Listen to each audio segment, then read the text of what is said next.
It's considered one of the civil rights issues of our time, giving school-age children and their parents a choice in education. It's a choice that may mean the difference between being trapped in a failing school or graduating on time with a bright future. This is the CitizenLink Report. I'm Carrie Earll. Education reform through school choice initiatives is making a big difference in the lives of students across the country. Joining me today is Candi Cushman, CitizenLink's education analyst. Candi, thanks for joining us. Thanks, Carrie. I'm glad to be with you. You know, the word school choice is one our viewers will be familiar with. It is often, though, an umbrella term that covers a number of options. What are some of the options out there under the banner of school choice? Right. Well, Carrie, there are so many different types of school choice out there now. But before I get into that, I really want to emphasize that the core idea driving this whole movement of school choice is that our taxpayer money being spent on education really should primarily follow and benefit the children, rather than, as it has done so often in the past, primarily following and benefiting government officials or government systems. And so the way that's worked in the past is that, say you're a parent who really feels that your child would most benefit in a private school, or maybe you want to homeschool, but too often you're hit with a double whammy, because not only is a portion of your taxes going to public education in your area, but you're also paying a pretty hefty expense for private school tuition or textbooks and other supplies that you need for homeschooling. And that's wonderful if your family can make that choice and choose the very best education option that fits the particular needs of your child.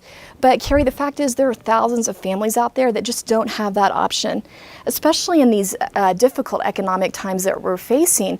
A lot of families are really crunched for finances and they just don't have that option. And what that means is a whole lot of kids are trapped in schools that are lower performing or even failing or unsafe. And so we really feel like school choice is the wave of the future, because it's going to level the education playing field for families of all different levels of income. And that's so exciting. So in addition to helping families and students have more choices, it empowers parents. You know, when we read the newspaper, we see stories about test scores and failing schools and kids aren't graduating on time. How do school choice or reform initiatives work toward positively influencing some of those problems? Well, first let me just outline real quick some ways that those ideas are being put into practice across the nation. Our listeners may have heard of opportunity scholarships, which are basically initiatives that allow families and students to apply for a scholarship that they can use to go to a school of their choice, and that can include private schools. So again, it's this whole idea of them directing how the educational funding allotment for their child is spent, having control over that, like you said. Then there's tax credit programs.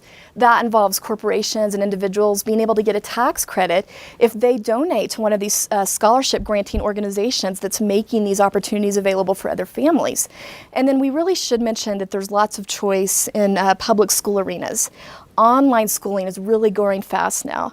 We've got charter schools. I read an article just today that said more than 2 million students are now attending some 5,000 charter schools across the nation.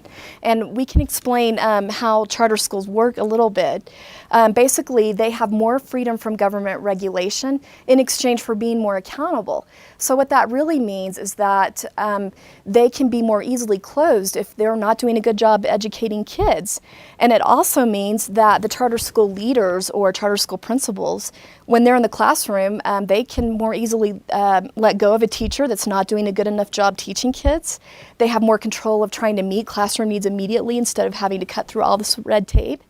And so we've seen unprecedented expansion of all these different types of school choice over the last year. The Wall Street Journal called it the year of school choice. So this is something our listeners can really get behind in their states. Well, Candi, it's a movement that's needed because, again, the problems in the schools, whether it's how much money you throw at it or how much time kids are spending there, it's not working. The system isn't working as it is. Yeah, well, what people have got to understand is that for the last few decades, we've really been throwing a lot of money at the school system. Spending has been skyrocketing to the tune of some $600 billion a year. And when you look over the long haul at what we have to show for that, we really haven't had a lot of return on our investment. I mean, for the most part, except for a few bumps here and there, student achievement scores have stagnated. Graduation rates, for the most part, have basically remained flat. And that's just not good enough for what we're spending as taxpayers. And so I really believe that if we could get millions of people standing up and saying, let's put kids first, let's have that money follow and benefit the kids primarily, we could break through that status quo and start to turn around these trends. And I'll just mention also that this is so important for religious freedoms of all families. Because, we've covered a lot of times on this program how parental rights are being consistently undermined in a lot of schools across the nation. And that's because a lot of times parents aren't perceived as having the most power or influence in that system. And so if they now have the power to become the consumers and take their dollars with them and choose the best education for their kids, they are seen as a consumer in the public education system that school is answerable to, and they can choose a school that is going to be respectful and accommodating to their religious belief system. So this creates a bit of competition, which is always good in the free market. And no wonder parents are getting excited about this. If you talk about school choice with folks, with parents and students who are trying to access these opportunities, they get very energized by it. You have a video clip we're going to look at of parents and students at a rally.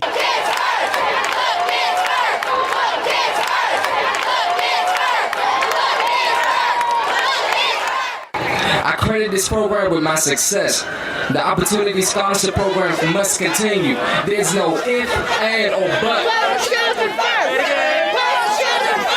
And I'm struck that there are some people that do not care about our education and would take away our chances of having a brighter future. What do you have there,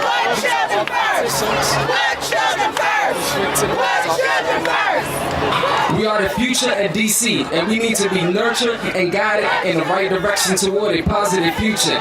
That's a lot of energy for tangibles that really help kids. What was the outcome of this rally and what happened with Congress? Well, that's the good news here. Those parents and students won that battle. It took them a couple of years, but they used persistence. You saw them making their voice heard, and they won the right in Washington, D.C.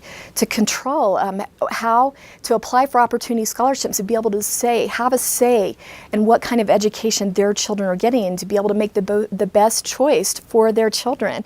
And so we really want to empower more parents across the land to turn the tables, so to speak, and who's calling the shots in the education system. Not some distant education official who doesn't really know your child, but the parents who are closer to the children and can best assess their needs. And to do that, one of the ways is we're featuring this in Citizen magazine in January. It's the cover story, and that's an article that's got a lot of good information. What are people going to know about school choice by accessing this article? Yeah, so in this cover story, Citizen magazine December issue, it's called A Future and a Hope. We've outlined all across the nation the most exciting initiatives happening in different states. And so parents can go there at that article and look at resources that will enable them to get involved in this and get behind it. And I think we're going to put an online link on the screen right now, and you can just jot that down and access the article there and find out how you can get involved. A lot of good information, Candi, and good news and good hope for our students, for our kids to be able to have some opportunities they hadn't had before. So thank you for sharing this with us today, and hopefully it'll get some people excited.